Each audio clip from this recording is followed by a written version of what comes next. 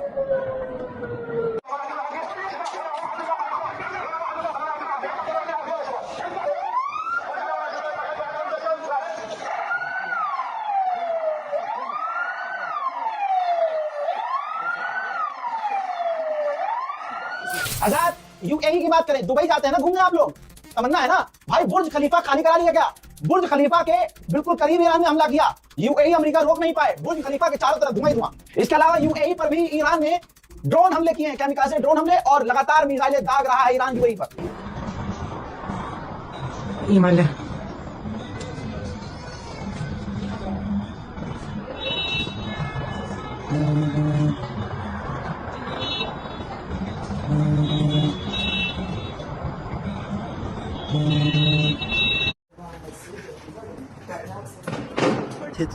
अल्लाह अकबर, अल्लाह अकबर। हजरत Oman में भी Iran की मिसाइल और ड्रोन जब पहुंचने लगे तो ओमान में भी दहशत का माहौल बन गया और सायरन बजने लगे।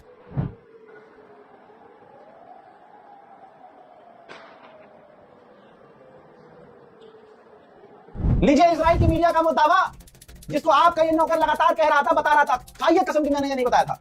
भाई इजराइल की मीडिया ने कहा कि ये बातचीत बहाना थी अमेरिका की और इजराइल की। ये जो बातचीत ईरान से चलने का जो खेल चल रहा था ये सिर्फ एक बहाना था अमेरिका का।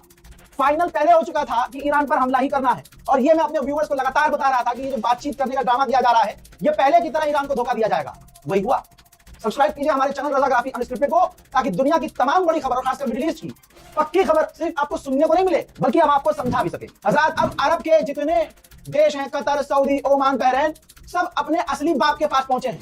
जी हाँ, अमेरिका के राष्ट्रपति, जी हाँ, गुलाबी जानवर, गुलाबी सुअर डोनाल्ड ट्रंप से सबने फोन पर बात की है। याद रखिएगा मेरी बात, अगर आप भूल गए हो तो मैं क्या कहूं, अल्लाह आपको सलामत रखे। मैं कल भी कह रहा था, कल सुबह फजर में मैंने कहा था कि अमेरिका और खासकर अमेरिका को छोड़िए, अरब पर भरोसा ना करना। कह रहा था ना मैं, देख लो अरब पर भरोसा नहीं करना चाहिए था और आगे भी कभी भी अरब पर भरोसा मत करिएगा। ईरान आज बिल्कुल अकेला लड़ रहा है। ईरान हारे या जीते, लेकिन दुनिया को यह दिख गया कि जिगरा तो सिर्फ 57 बहनों के एक भाई में है जिसका नाम ईरान है। अब होना क्या था, अब सारी दुनिया एक तरफ, मैं कहता था ना कि अरब तो ये जितने अरब हैं ये यहूदियों से भी दोगले निकलेंगे, यहूदियों से भी खतरनाक निकलेंगे। लीजिए, अरब लीग ने ईरान की निंदा की है, कहा कि ईरान गलत कर रहा है और गैर कानूनी काम कर रहा है। यानी अगर इन्हीं के देश से अमेरिका, इजराइल और इनके फाइटर जेट ईरान पर हमला करें तो वो कानूनी है और ईरान पलट कर जवाब दे दे तो वो गैर कानूनी। हजरात, ये ईरानी है, कुछ भी नुकसान हुआ हो, लेकिन खबर देखो, अमेरिका ने डर में पूरी दुनिया में अपने तमाम अमेरिकियों के लिए अलर्ट जारी कर दिया है कि सावधान रहो, सतर्क रहो, जान का खतरा है, जरूरत समझो, आसान हो तुम्हारे लिए तो अमेरिका वापस आ जाओ। हजरात, उधर अमेरिका ने ईरान के हर इलाके को, हर फील्ड को निशाना बनाया है। तस्वीर देखिए, ईरान की नेवी को भी अमेरिका ने निशाना बनाया है और जिसमें ईरान की नेवी को नुकसान हुआ है, धुआं आप देख रहे हैं। वही इजराइल का प्रधानमंत्री नेतन्याहू मुल्क छोड़कर फरार हो चुका है। ये उसके जहाज की डिटेल देखो, यूरोप भाग गया है, यूरोप, कहीं नहीं तो यूरोप भाग गया है। जो उसका डूम्सडे प्लेन है वो, जिसके अंदर नेतन्याहू बैठा हुआ है, और दोपहर गुजरी हुई बीती दोपहर से ये जहाज हवा में नहीं है, जमीन पर आ ही नहीं रहा है। नेतन्याहू स्टेटमेंट वीडियो जो भी जारी कर रहा है, ग्रीन स्क्रीन लगाकर एडिटिंग करवा के वही सब हवा से करवा रहा है जहाज में। और भाई यूरोप भाग गया है क्योंकि दिख रहा है कि ईरान बौखलाया हुआ है, जहाज भी मार दिया है। अमेरिका की पूर्व वाइस प्रेसिडेंट कमला हैरिस ने स्टेटमेंट जारी किया और कहा है कि डोनाल्ड ट्रंप ने ईरान की रिजीम चेंज करने के लिए जो जंग छेड़ दी है, मैं इसके खिलाफ हूं। अमेरिका की यह जंग नहीं थी और रिजीम चेंज करने के लिए ऐसा करने की जरूरत नहीं थी, और ऐसा करके डोनाल्ड ट्रंप ने अमेरिका की फौज को और अमेरिकियों को खतरे में डाल दिया है। रिजीम चेंज करने के लिए जंग की जरूरत नहीं। मंजर बहुत है, ईरान की ऐतिहासिक मस्जिद जमकरान के ऊपर से ईरान की मिसाइलें गुजर रही हैं।